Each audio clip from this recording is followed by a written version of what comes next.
매우 많은 비구들이, 한 500명 넘는 비구들이 한 번에 출가한 계기가 있었는데요. 옛날에, 까짜야나 테라가 어느 나라의 산속에서 수양을 하고 있었어요. 그때, 가정을 가진 어떤, 지금 오래 말하면 처사님께서 출가를 해서 그 테라의 제자가 됐어요. 그래서 출가를 해가지고 아주 좋은 수행자가 됐습니다. 그래, 너가 출가해서 비구가 된다는 건 참 어려운 일인데 할 수 있겠느냐, 청정한 생활을 할 수 있겠느냐 하니까 할 수 있습니다. 그래서 출가를 했습니다. 그래서 부처님이 계시는 기원전사, 스라바스트 기원전사에서 같이 부처님이 오래 했습니다. 부처님 곁에 있었어요. 그래서 이 소나라는 이 비구가 어느 날 부처님 경전을 이제 이렇게 읽고, 예를 들면 금강경, 그래서 부처님이 금강경을 25안거를 하셨잖아요. 금강경을 이렇게 설법을 읽고 있는데, 갑자기 그 개성이 있잖아요. 일체유의법 영웅한포령. 이 사국의 개성을 읽으면서 자기도 모르게 한의심이 나가지고 거기 나오는 개성이 여러 개 있잖아요. 그 개성을 막 애우는 거예요. 빨리어로 막 애우니까 그 소리를 천상의 천인들이 다 들었어요. 여러분이 예를 들어서 경전을 읽는다든지 하면은 천상의 천인들이 다 듣고 있어요. 그래갖고 새벽에 이제 일어나서 부처님 예불을 다 드리고 경을 읽다가 그 개성이 너무 좋아서 막 큰 소리를 애우고 있는데 천상의 천인들이 막 박수를 치고 도량을 지키는 신장님도 막 박수를 치는데 이 비구의 어머니가 머무는 곳, 비구가 출가하기 전에 머물러간 곳, 그 어머니를 보호하고 있는 신장님, 문을 지키는 신장님이 막 박수를 치는 거야. 그러니까 어머니가 공부를 많이 하신 분이어서 아시는 거예요. 그 신장 보고 왜 박수를 치냐니까 당신의 아들이 요리요리해서 경을 읽는데 너무 한이로 와서 지금 천상의 모든 천인들이 박수를 치고 우리들도 박수를 막 칩니다. 이런단 말이에요. 어떻게 한 번도 당신은 말이야 우리 집을 지키는 신장님이면서 한 번도 나에게 박수를 친 적이 없는데 오늘은 왜 이렇게 야단스럽게 박수를 치냐 하니까 오늘 아침에 당신의 아들인 소나가 이렇게 부처님의 머무시는 그 기원지사 스라바스티 제타와나 수도원에서 이런 법문을 듣고 한이심에서 박수를 쳤습니다. 그러면 신장님 내가 우리 아들이 출가한 내 아들에게 법문을 청해도 되겠습니까? 하시라고 그래갖고 기원전사에 가서 아들님에게 삼배를 하고 스님이시여 저희가 법문을 들을 기회를 주십시오. 아들이 어머니가 머무는 그 마을로 갑니다. 아들이 아니죠. 인전에 스님이시죠. 자, 가서 법문을 하는 동안에 이 어머니가 아주 부자예요. 그래서 집을 지키는 서번트, 그러니까 종에게 여인의 한 명만 남기고 모든 인원들을 다 데리고 갑니다. 이 법문 장소에. 그러면서 그러면 어떻게 해요? 도둑이 들어오면 어떻게 해요? 이런단 말이에요. 그러니까 이 어머니가 우리에게는 금방도 있지만 은방도 있고 동방도 있고 다 있지 않느냐. 만약에 금을 다 갖고 가면 은방이 남았고 은을 다 갖고 가면 동이 있지 않느냐. 이렇게 얘기를 합니다. 자, 그래서 자, 경전에는 보세요. 부처님이시여 그리고 스승님이시여 이렇게 변방에 있는 저희 어머니에게 가서 법문할 기회를 주십시오. 그래서 어머니는 여종 한 사람만 남겨놓고 모든 가소를 다 데리고 아드님의 법문을 들으러 갑니다. 마침 그때요 500명의 도둑들이요 호시탐탐 노리고 있었습니다. 이 집이 굉장히 부자니까. 근데 이분이 불자로서 늘 집을 한 번씩 한 번씩 이렇게 비우더란 말이에요. 그런데 종이 굉장히 많았는데 오늘따라 종이 한 명밖에 없잖아요.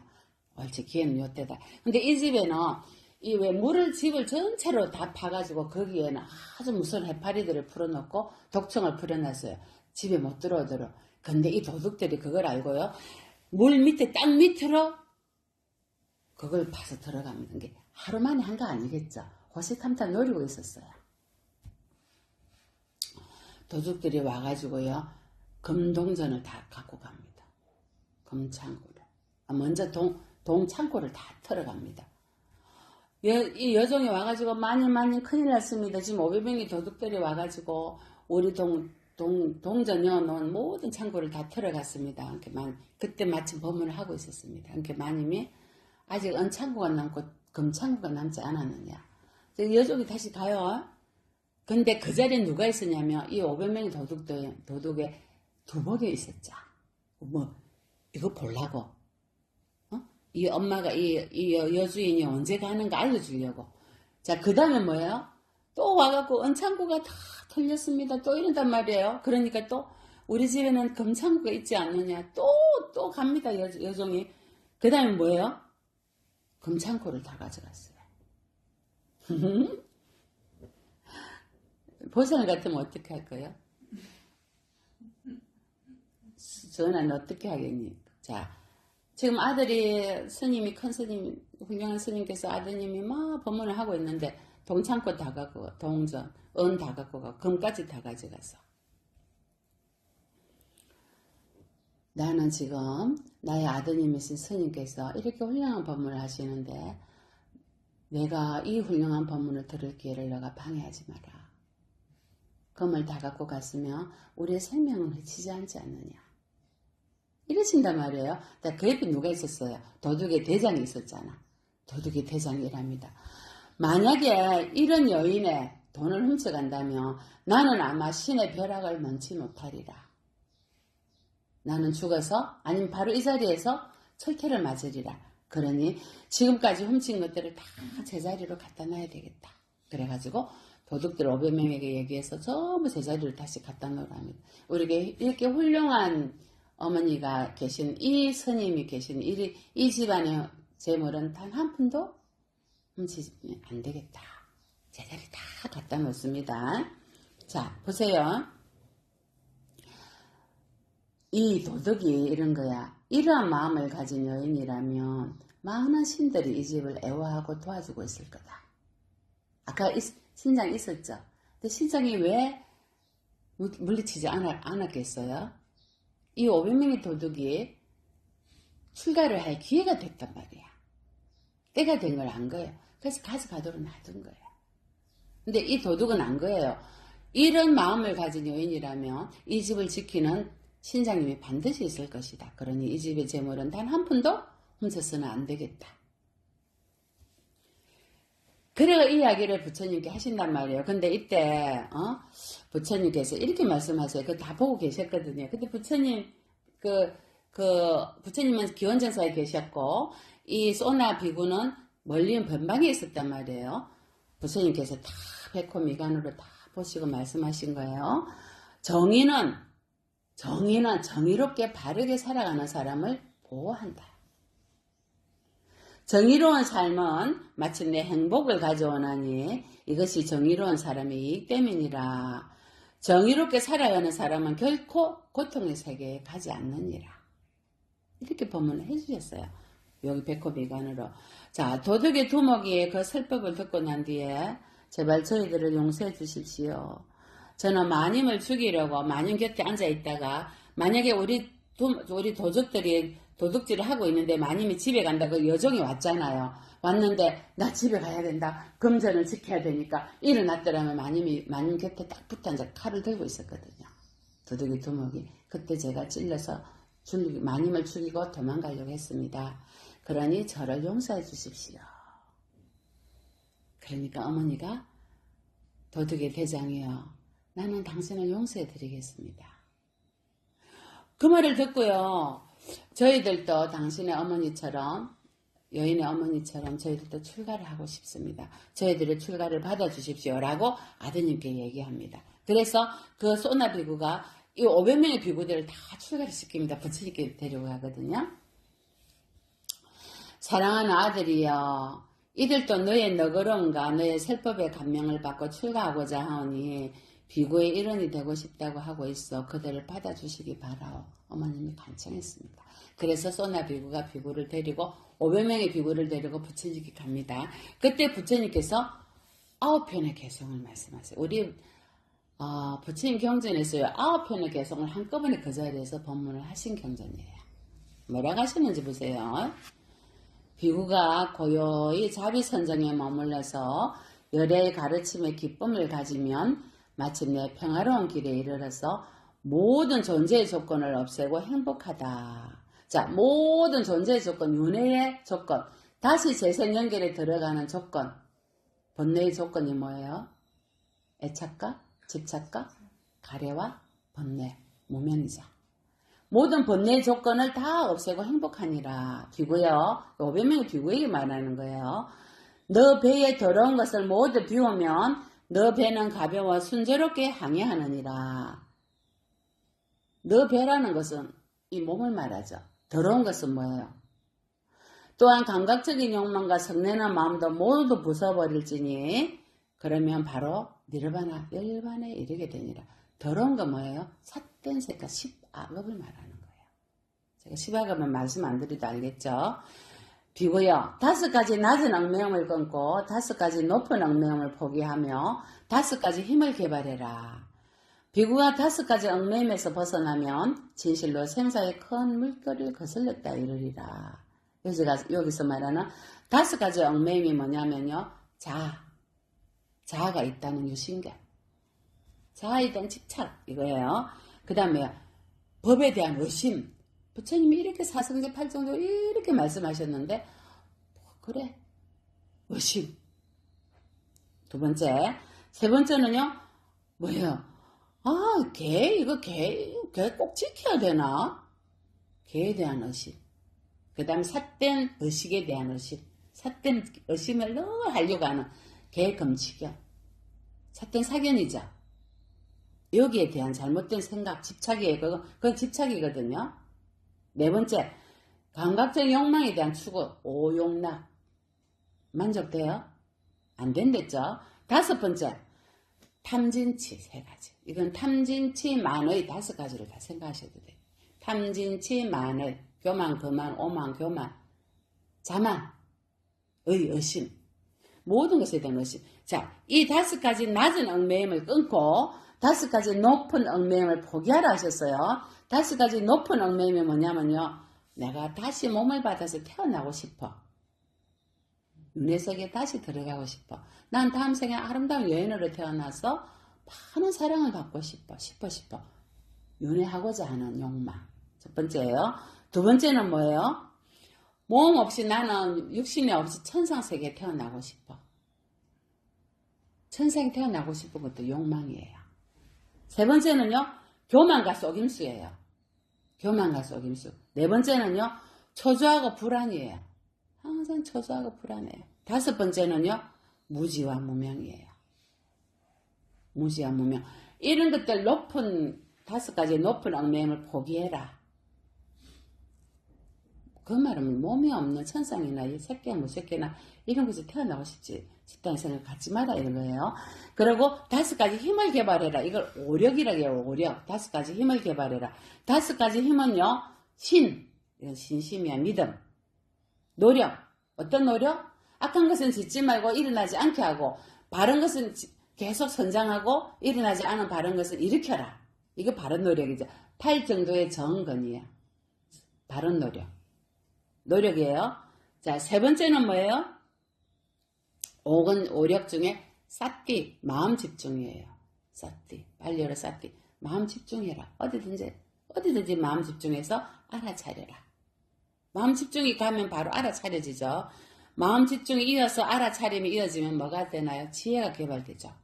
지혜를 개발해라. 마지막으로 일념으로 선정에 들어라. 번뇌가 없이. 자, 이것이 개발해야 될 거예요. 이런 가지 5가지 힘을 개발하고 5가지 얽매임에서 벗어나라. 아까 높은 얽매임, 낮은 얽매임이 있었죠. 그리고 정말로 갈망과 성내는 마음과 무지와 교만과 삿된 견에서 벗어나면 진실로 생사의 큰 물결을 거슬릴 수 있느니라. 니르바나 열반에 들 수 있느니라. 비고여 마음을 집중시켜서 선정을 닦아라. 감각적인 쾌락에 마음을 흔들리지 않도록 하고 마음을 놓고 지내면 뜨거운 쇳덩어리를 삼키는 것이다. 몸이 타는 듯 괴로운 그때에 이것이 진정 고통이구나 하고 울부짖게 되리라. 어떻게 돼요? 탐진치 만으로 늘 살다가 지옥이나 축생이나 아기로 태어나면 어떻게 됩니까? 지혜가 부족한 자에게 선정은 불가능하고 선정의 성취 없이는 지혜는 자라나지 않느니라. 선정과 지혜를 함께 갖추면 그에게 니르바나는 진정 가까이 있느니라. 새의 양날개입니다. 선정과 지혜는 사마타 이빠사나 수행이죠. 한가하고 고요한 곳에 머물러라. 그러면 비구는 마음의 평화를 얻고 천상의 즐거움을 경험하며 바른 진리의 깊은 뜻을 명확히 알리라. 여기서 천상의 즐거움은 뭐냐면요. 8선정을 말해요. 1선정, 2선정, 3선정, 4선정, 공무변적, 식무변적, 무소유적, 비상비비상적. 8선정은 여기 하나를 더한다면 니로다 사마파티 9선정, 멸진정 같이 들어가죠. 자, 7번째. 5가지 모임의 순간순간, 5가지 모임 오늘 말해요. 색, 수상, 행식이 순간순간 일어났다 사라지고 일어났다 사라지는 것을 바르게 관찰하면 기쁨과 행복을 얻게 되고 죽음을 초월하는 지혜를 성취하리라. 7번째 개성이에요. 부처님께서는요. 색, 수상, 행식, 오원을 정확하게 알아차리라.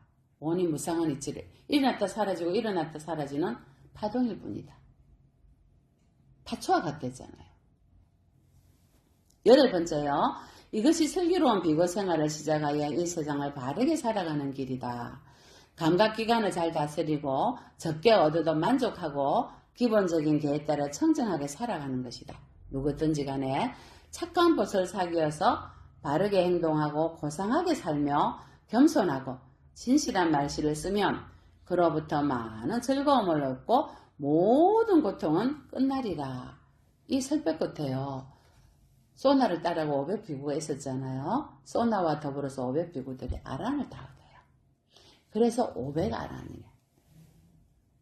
우리가 7정리 할 때 500아란 나오잖아요. 자, 전번주에 저희는 업에 대해서 역할이 뭐뭐 있다 그랬죠? 생산업, 돕는업, 방해업, 파괴업이 있다 그랬죠. 업의 역할에 따라서. 자, 업은 가보를 주는 순서에 따라서 무거운 업, 임종에 다다라 짓는 업, 습관적인 업, 이미 지은 업이 있어요.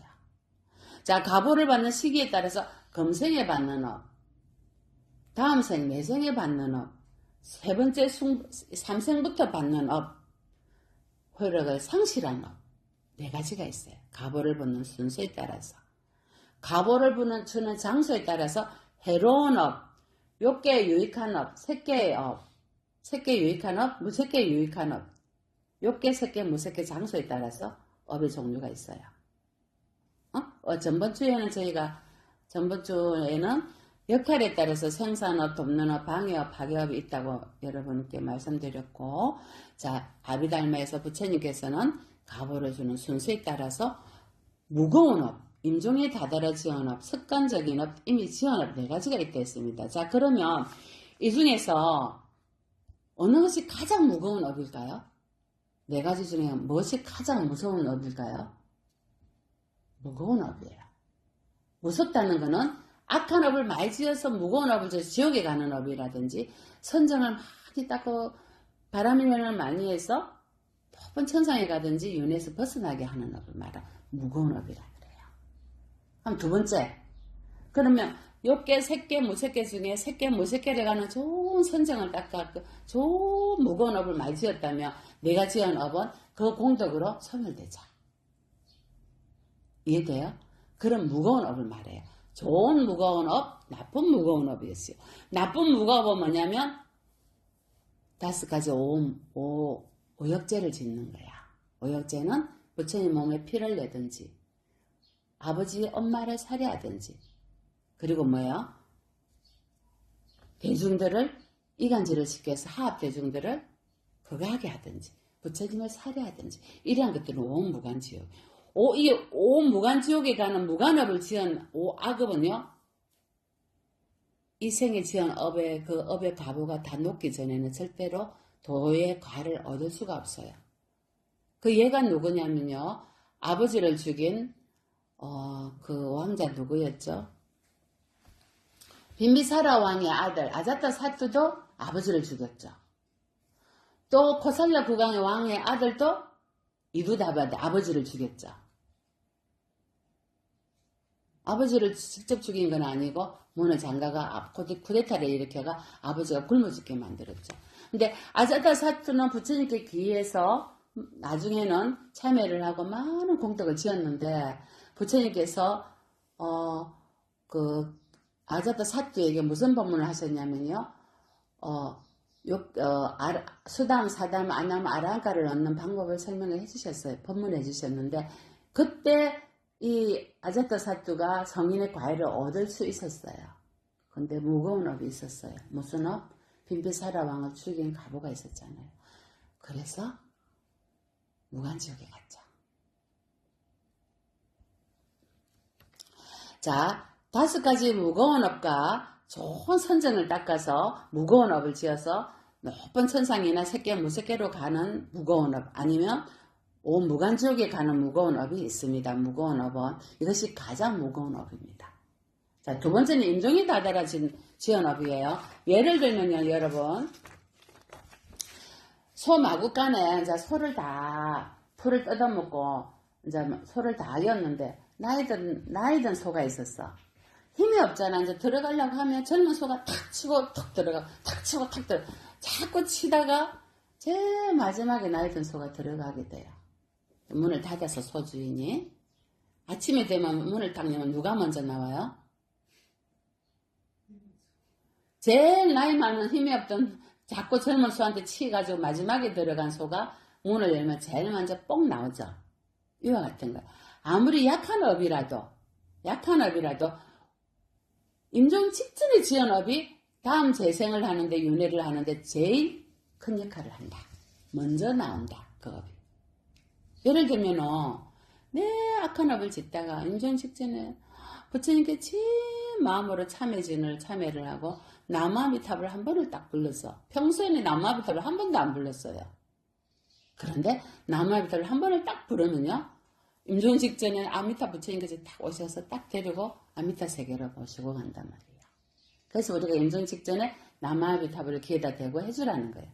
이번에 우리 김윤순 연간이 따님들께서 엄마 귀에다 대고 네 엄마 나무아미타불 처음에 의식이 있을 때는 내가 왜 곧 죽나 왜 내보고 자꾸 아미타불을 부르라고 그래. 나중에는 따라했어요. 바로 편하게 가셨죠. 진짜. 그래서 이 예예요. 자, 제일 마지막에 들어가는 거냐? 문을 닫을 때. 그래서 임종이 다다라 지연업이 제일 중요하다, 무겁다. 아비달마는 그렇게 얘기했어요. 자, 세 번째는 뭐예요? 습관적인 업이에요. 습관적으로 하는 업이 또 힘을 발휘해요. 자, 앞에 무거운 업도 안 지었고 임종이 다다라 지은 것도 아무것도 없어. 그러면 평소에 살면서 내가 습관적으로 지은 업. 무슨 생각을 일으켰는가? 무슨 언행가? 무슨 행동을 했는가? 이 업이 또 재생을 하는데, 윤회하는데 역할을 해요. 윤회하는데 역할 안 하는 건 아무것도 없어요. 무엇이 해도 해요. 그 말로 윤회를 하게끔 한단 말이에요. 그럼 습관적인 업도 없어. 우리는 늘 습관적으로 좋은 꼭 나면 늘 기도하고, 늘 명상하고, 늘 정진하고, 좋은 마음을 일으켜서 알아차리고, 늘 자신을 들여다보는 좋은 공덕을 많이 지었어요. 그랬는데, 내가 이미 지은 업이 있어. 과거생이든, 이 생이든. 이미 지은 업들이 있단 말이야. 자, 그러면 어떻게 해야 되겠어? 습관적인 업도 내가 좋은 업을 별로 지은 게 없어. 그런데 내가 이미 지은 업이 내를 재생하는데 역할을 한다, 이 말이에요. 그러면 이미 지은 업은 어떻게 해야 되겠어요? 그래서 참여가 필요한 거예요. 이미 지은 업은. 알게 모르게 과거생이 있으니 내가 지은 업이 있을 거 아니야. 스님은 왜 자꾸 내보고 참여하라 그러고 내가 지은 업도 없는데. 이래요, 보살님들이. 내가 어떻게 알아, 과거생에. 우린 기억을 못하니까. 그래서 참여하는 거야. 왜 자기 참여 기도를 왜 하겠어요? 우리가 지은 업이 숙세해야지. 우리 얼마나 많겠어. 지업 때문에 인간으로 태어난 거 아니야. 안 그러면 우리는 인간으로 안 태어났어요. 자, 그래서 죽기 전에 무엇이 나타난다? 내가 지은 업의 표상, 업을 지었을 때 썼던 도구들. 예를 들면 50년 동안 백정을 했다면 백정에 칼이 보여. 도구가 보이고, 세 번째 뭐가 보여? 내가 태어날 곳에 형상, 표상이 보여요. 죽기 직전에 무엇이 있기 때문에. 자, 태어난 곳의 표상은 뭐예요? 내가 늘 죽기 전에 50년 동안 백정으로서 칼을 썼으니까 태어날 곳이 뭐야? 내가 탁 근데 소가 보이는 거야. 소가 보이는 거야. 소로 태어난다 이 말이야. 아시겠죠? 그래서 우리는 살아있을 때는 바쁘니까 모르는데 죽기 전에 무의식에 빠질 때는 내가 지은 업의 무게가 보여요. 난 늘 기도하고 행복하게 만족하고 감사하게 살았어. 늘 법당에서 봉사하고 그러면요 그런 모습들이 잠시 스쳐가요. 또 내가 어떤 도구를 많이 사용했냐. 늘 나는 꽃을 늘 꽂고 늘 부엌에서 부처님 마주 올리고 늘 집에 부처님들 도와주고 집에 부처님 기이 여기고 교삼이 보여. 자, 세 번째 내가 태어날 거 높은 천상에 그 아름다운 빛으로 돼 있잖아. 빛이 보여. 그러면 그곳으로 가게 돼 있어요. 오케이? 자, 업의 순서와 업의 종류가 이렇게 무섭다는 거. 그리고 가보를 주는 시간에 따라서 금생에 받는 업, 다음 생에 받는 업, 세 번째 생부터 받는 업, 호력을 상승하는 업이 있어요. 자, 여러분은 금생에 업을 다 받았다고 생각하세요? 아니? 그러면 업을 내생부터 받을 거요? 받는다고 생각해요? 모르겠어. 자기가 생각할 때는 스님 내생부터 금생도 받고 내생도 받을 것 같아요. 삼생부터 받는지 그거는 모르겠고. 어때요? 업을 치는 게 없어요, 스님 저는. 아니죠. 우리 마음으로 행동으로 다 업을 짓거든. 언제부터 받을 것 같아? 언젠가 받을 수 있죠. 그렇죠? 근데 스님 매도 빨리 받는 게 맞다고 빨리 받았으면 좋겠는데 내생부터 받는 거는 별로 원하지 않아요. 삼생부터는 더더욱이나. 그치? 왜? 업의 시간이 지날수록 N성으로 유N성으로 풀어나거든. 이사가 붙어. 그래서 이 생에 기회가 되면 부처님 참여하고 부처님 또 용서할 사람 용서하고 자신을 들여다보면서 나의 부족한 면을 또 체크해야 되는 이유가 삼생이 무서워요. 이제 내생도 받을 수 있어. 삼생부터는요 이자가 붙어갖고 내가 지금 여기서 모래 하나를 딱 내가 딱 건드리는 거예요. 모래가요. 삼생부터는요 어마어마한 무게로 나한테 그 빚을 받으러는 가보가 있기 때문이에요. 삼생부터가 무서운 거예요. 여기서 세 번째 생부터 받는 업이 있다는 거예요. 갑자기 가다가요 차에 탁 갇혀가지고 우리가 요절하잖아요. 그게 삼생전에 지은 업 때문에 삼생 후에 받는 업이에요. 일생에 가보고일 수도 있는데 일생에 가보로 그렇게 사고 나진 않아요. 갑자기 비행기 가다가 툭 떨어졌어요. 삼생전에 내가 지은 가보로 거기 익어서 비행기로 툭 떨어지는 거예요. 이게 무슨 거야? 삼생부터 받는 업이에요. 이 업을 녹이기 위해서 이 생에 인간몸 받았을 때 자기 참회 기도해. 부처님 참회심. 자기를 들여다보면서 마음을 늘 살피고 되도록이면 화내지 말고 욕심내지 말고 만족하고 매일 나는 재물을 계속 쌓아야 나는 10억 100억을 쌓아야 돼. 돈 지키는 돈벌레로 태어나자. 응? 내가 이 생에 적당히 쓸 만큼만 비싼 건 내가 몸이 아플 때 남한테 손 안 벌릴 만큼만 남한테 신세 안 질 정도만 열심히 벌어서 그리고 좋은 일에 복을 지어야 되니까 그리고 힘든 내 가족들 또 도와주고 나누고 어려운 사람 돕고 이러려고 돈을 버는 거야. 응? 공덕도 짓고 근데 내 자식도 부모한테 너무 신세를 지면 안 돼. 그것도 빚이 돼요. 다음 생에 부모로 자식으로 안 태어나거든요. 그러면 이 집에 개가 돼가 집 지키는 개가 돼갖고 24시간 집을 지켜 왕왕거리고 집 지켜줘야 돼. 이 집에 사는 또 닭으로 태어나갖고 아침만 되고 저녁만 되면 꼬꼬대 꼭 뛰어해줘야 돼.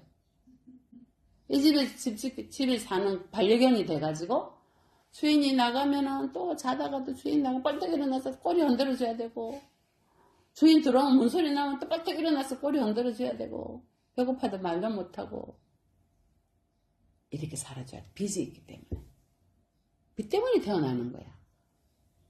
그럼 못잘 거요. 지금까지 지은 빚은. 그래서 부모에게도 너무 빚을 많이 지면 안 돼. 내가 공부하고 하는 데까지 내가 도움을 받았으면 요 정도부터는 사실 지금까지는 지금 요로는 독립을 해야 돼요. 근데 지금 공부 때문에 다시 또 있잖아요. 부모의 은혜를 받는다면 이 부분은 내가 갚아야 돼. 이해되죠? 이 부분은 부모님이 뭐예요? 부모로서 아직까지 자립이 안 되니까 몇 년은 내가 더 도와주겠다 이거라. 의무는 아니에요. 안 도와줄 수도 있어. 근데 이 부분은 내가 뭐예요? 배로 이자를 붙여서 부모가 나이가 들었을 때 그때 우리가 갚아야 된다. 그래 빚이 안 돼. 두 분 아시겠어요? 응? 끄떡끄떡 해야 이렇게. 오케이? 아니 인정하기 싫어? 맞지? 응.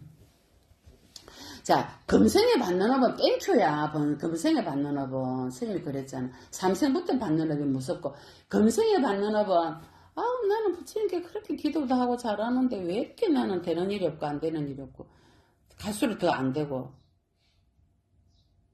금생에 받는 업이야.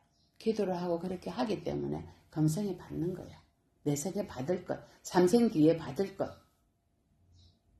오히려 감사한 거예요. 부처님 감사합니다. 부처님 감사합니다. 이 생에 내가 의식이 있을 때 이걸 받을 수 있어서 너무나도 감사한 거예요. 내 생은 다시 태어나면 안 돼. 삼생은 더더욱이는 안 돼. 그때는 내가 지옥에 가 있을 때, 출생에 있을 때 이런 기회가 있겠어요. 이런 법문을 들을 기회가. 그래서 이 생에 다 받아야 돼. 이 생에 다 받아서 다 갚고 이 생에 내가 육체가 있을 때 다 공덕을 지어서 복을 다 쌓아놔야 돼. 내 생에 내가 받을 복을. 현씨 아시겠어요? 이제 업에 대해서 다 아셨죠? 가보를 주는 장소는 여러분 아시다시피 해로운 업은 지옥 아재 축생 아수라로 가서 받고 또 욕계 유익한 업은 인간이나 천상에 태어나고 새끼에 유익한 업은 새끼에 태어나고 무새끼에 유익한 업은 무새끼에 태어나는 거예요. 이제 무새끼나 새끼는 여러분이 선정 수행을 해서 선정의 깊은 공덕을 막 아까 무거운 업을 지어야 돼. 선정의 무거운 업. 수행하지 않으면 절대로 새끼나 욕계 높은 천상이나 새끼 무새끼에 갈 수가 없어요. 무거운 아주 좋은 귀한 무거운 업을 지어야지만이 이런 곳에 갈 수가 있어요. 그런데 우리는 어디로 가기 쉽다? 해로운 곳에. 지옥, 아기, 축생, 아수라. 인간도 저 온몸이 다 문제가 있고 찌그러지고 핸디캡이 있고 하루 저녁 밥도 못 굶는 먹고 빌려서 동냥해서 먹는 그런 곳에 태어나죠. 만족하지 못하면. 그래서 이런 업의 이치를 정확히 알아야지만이 불법의 자본을 모을 수 있다. 장사를 하려면 뭐가 필요해요? 출자금 필요하지. 처음에 장사할 때. 그 다음 뭐예요? 운영자금 필요하고 비상자금 필요해. 자, 불법의 자본은 뭐겠어요? 우리가 도를 깨닫고 부처님 세계로 가기 위해서는 무슨 자본이 필요할까? 비행기 사는 티켓? 돈으로? 뭘로? 응? 공덕. 자, 비행기 티켓이에요. 정말로 그보다 더 중요한 게 있어요. 정말 중요한 거. 자, 불법의 자본은요, 지혜와 복덕이 있어야 돼요. 자, 이 불법의 자본은 자본이라 안 하고 자량이라고 그래, 자량. 불법의 자량. 불법의 자량은 뭐냐면 지혜 자량과 복덕의 자량이 있어요. 지혜 자량과 복덕 자량. 그래서 부처님께서 복해 쌍수해야 된다 하잖아요. 기불 양족전 하자. 부처님은 양족전이다. 지혜와 복덕이다. 지혜의 자량과 복덕의 자량이 있어야지만이 부처가 될 수 있어. 여러분 지혜는요, 뭐예요? 사마타 이파사나 수행을 반드시 해야 돼요. 맞죠? 복덕은 뭐예요? 육바라밀의 행을 해야 돼요. 10악업을 짓지 말고 10선업을 지으면서 6바라밀이나 10바라밀 행과 4무량심을 수행을 해야 돼요. 복덕은. 지혜는 뭐예요? 사마타 이파세나 수행을 하면서 부처님의 교리 진리인 사성제 8정도 12연기를 오늘 다 깨뚫어야 돼요. 37조도품을 다 깨뚫어야 돼요. 그래야 이파사나 수행을 반드시, 이파사나가 신수, 신법 있잖아, 법. 법, 신념처, 수념처, 심념처, 법념처의 법이 뭐야? 37조도품. 즉, 사성제 8정도 12연기 5원 다 들어가죠. 칠각지, 아까 오력, 다 들어가. 이 37조도품 안에. 이것이 지혜 자량이야. 그것을 배우고 실천해야지만 지혜가 열려. 그리고 실천해야 돼. 어떻게? 이먹고 하든지 들숨날숨하고 온 마음을 다 알아차려야 돼. 이파사나잖아요. 그래서 지혜가 열려. 더 이상 어리석지 않죠. 그리고 육바라밀행을 늘 하고 인욕하고 보시하고 정진하고 육바라밀을 하고 자비희사의 사무량심을 수행을 해야 돼. 자비와 연민심으로 수위찬탄하고 시기질도 하지 말고 그다음에 늘 평정심 치우치지 않는 중도의 마음을 가져야 돼. 아 이보살님은 희연씨 너무 잘하네. 희연씨 이보살님 좋은 사람. 이보살님 희연보살 왜 저래 이러면 이 사람 절대 나쁜 사람. X대. 그럼 중도가 놓아진 거죠. 그러면 업이 되는 거야. 치우치면. 상견과 단견으로. 그건 사견이죠. 지혜는요. 중도예요. 그래서 지혜 자량과 복덕 자량을 개발하면요. 어떻게 돼? 수행자가 그 다음부터는요. 선정이 들기가 쉽고요. 수담, 사담, 안왕, 아랑가를 넘어서 니르바나 열반 이혼에서 벗어날 수가 있어요. 어떤 복덕을 내가 지을 것이냐. 그래서 수보리가 부처님께 뭐라고 했어요? 부처님 진정한 복덕은 어떻게 닦아야 됩니까? 부처님 뭐라 했어요? 부처님 뭐라 하셨어요? 무주상 보시를 해라. 상에 머물지 말고 보시해라. 상에 머물지 말고 육바라밀을 해라. 상에 머물지 말고 자량을 지어라. 복덕을 지어라. 만약에 상에 머물면 뭐라 했어요? 인도에 중국에 달라이라마 스님 달라이라마란다. 달마대사 보고 제가 말이에요. 그 왕 이름 뭐고? 양무제. 제가 말이에요. 중국 전역에 절을 짓고요. 공덕을 짓고요. 어마어마한 공덕을 지었습니다. 달마대사한테. 달마대사가 뭐라? 소무공덕이다. 공덕이 지은 바가 하나도 없다. 그래서 수보리에게 부처님께서 상에 머물지 말고 무주상 보시를 해라. 이거 진정한 보시다. 이래야지만이 복덕 자량이 쌓인다 이 말이에요. 복덕 자량이. 상에 머물러서 하게 되면 업이 쭉쭉 쌓인다. 보살님 두 분 절에 부처님에게 이 공덕은 복덕 자량을 쌓는 거거든요. 두 분이 시간을 내서 복덕 자량을 쌓으러 왔는데 상에 쌓여갖고 하면 어떻게 되죠? 업 자량이 아니야. 업을 무겁게 둥둥 무거운 업을 쌓는다. 응? 나는 말이야 방울이를 위해서 말이야 내가 돈을 모아놨던 딸딸딸 긁어서 나는 이렇게 했어. 아니 우리 자, 예를 들자면 이렇게 했어. 뭐요? 공덕을 탁 엎어버린다. 이 말이에요. 비유하자면 자, 그래서 금강경에서 부처님께서 뭐라 하셨어요? 억무소주의 생기심해라. 머물지 말고 마음을 내고 머무르지 말고 보시하고 머무르지 말고 행을 해라. 주하지 마라. 어디에도. 바로 머물지 않는 것이 중도다. 부처님께서는 금강경에요. 사실 금강경은요. 공법문이거든요. 근데 공이란 단어를 단 한 단어도 쓰지 않았다 했잖아요. 중도의 이치를 설법하신 거야. 억무소수이 생기시면 머무르지 말고 마음을 내고 머무르지 말고 보시해라. 어디에든 머무르지 말. 머무르면 바로 업이 된다 이랬어요. 그래서 이 무주상 보시가 바로 복덕 자랑을 일으키는 거고 무주상 보시가 지혜 자랑을 일으키는 거다. 공덕을 등을 달더라도 무진장 다음이 없는 공덕이 되려면 했다는 상을 단 1%도 일으키지 마라.